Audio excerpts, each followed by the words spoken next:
Hello, I'm Emmanuel, and today we'll be doing arithmetic sequences.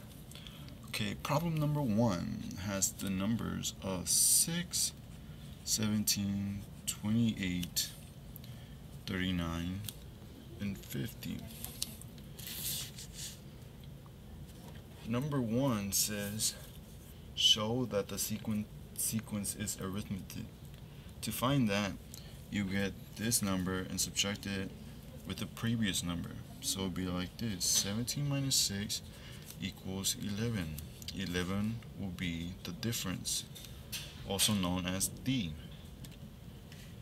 And you will do the same thing for the following numbers: 28, 39, and 15.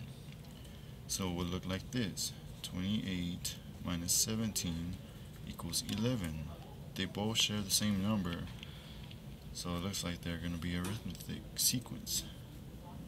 And do the same thing for 39 minus 28. It's going to equal 11. And 50 minus 39. So therefore, all the answers are 11. Therefore, it is arithmetic. Also, 11 is D, as I said before. And then the second problem is find the formula for its general term. The formula for this will be UN equals U1 plus the nth term minus 1 times D. So UN will equal the total number. U1 will be the first number in the sequence. It will be 6. Plus the nth term, which we don't know. So therefore, D will be 11. And then you work the math. It's going to be 6n minus 6. Okay, never mind. It's not even right. It's not right. It's not right. It's going to be 11n. Sorry. Minus 11 plus 6. Therefore, you do the basic math. Negative 11 plus 6, and it's going to equal negative 5. You bring down the 11n. Therefore, this will be your formula for the general term. Today, in our second problem, we will do the same sequence as we did before, but in this problem, we will figure out, is 325 a member of the sequence? To find that, we will use the same formula, which was UN equals U1 plus N minus 1 times D. As we figured out before, D would equal to 11. Our first number, UN, equals 6. So if we plug in 6 to the formula, it will be 6 plus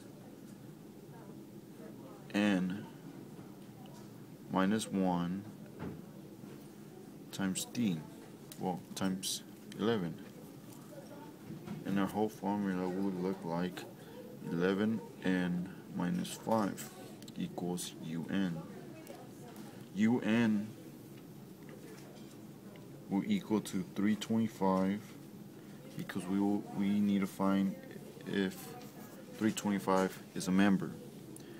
So you replace UN for 325 equals 11n minus 5.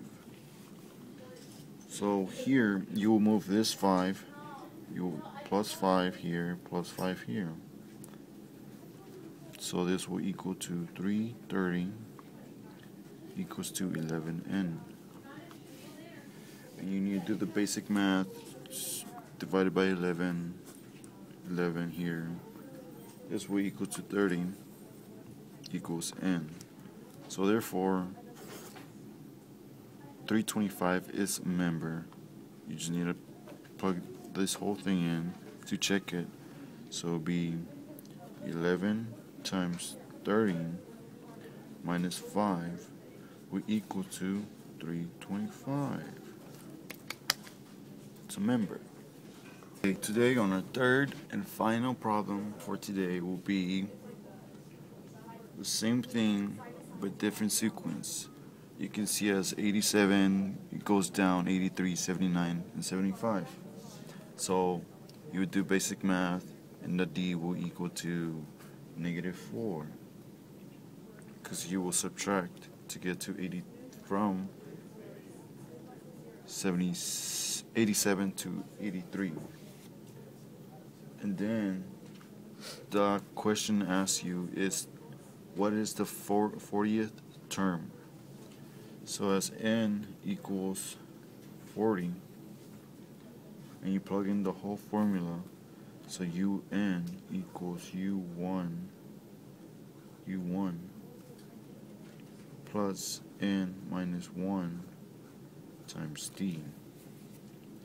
You plug it in, it will be 87 plus 40 minus 1 times -4. Therefore, you will solve this and you will use, it will be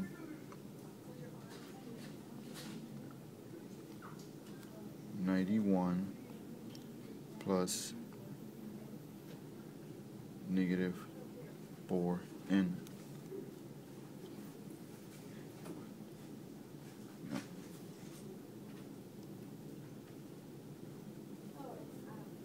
For n, you would use 91 plus -4 times 40, and this will equal to -116 plus 91.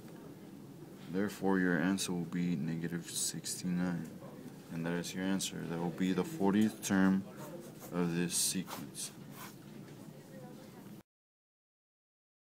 Now we are going to do geometric sequences. So for our first problem, we are given a geometric sequence with the first two terms, 2 and 6, and we need to find b and c. So all you need to do is multiply or figure out how do you get 6 from 2. And to do that, you just multiply times 3, because 2 times 3 equals 6. So you continue with that for the next term. So 6 times 3 equals 18. And then continue once more to find c. So multiply 18 times 3, and that would be 54. For our next problem, we need to find out if the sequence 5, 10, 20, and 40 is a geometric one. And all you need to do is multiply everything by 2. Then 5 times 2 is 10, and then 10 times 2 is 20. So this is a geometric sequence, since you can prove that, and because 20 times 2 is 40. So this sequence is a geometric sequence because all you have to do is multiply each term by 2. So for our third and final problem for today, we need to find the first two terms for the geometric sequence of 625, 3,125, and 15,625. So all you need to do is take the last term, 15,625, divide that by 3,125, and that will give you 5. And check yourself, just take the previous term, 3,125, divide that by the second term, or the third term, 625, and that will also give you 5. And to find our second term, b, take 625, divide that by 5, and that will give you 125. And to find the final term, divide this by 5, 125, and that will give you 25. So our A, or first term, is 25, and our B, second term, is 125.